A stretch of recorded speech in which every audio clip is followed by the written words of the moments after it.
Number 9, misaligned incentives. The problem in agile environments is that the team wins and the team loses.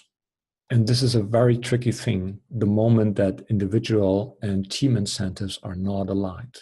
The classic case is that the bonus is at risk. So shortly before the end of the sales quarter, the product team gets flooded with requests for urgent features that need to be shipped as soon as possible in the hope that the sales teams will actually create some additional revenue based on these new features. Or they start selling features to close contracts that are actually non-existing without talking to you before.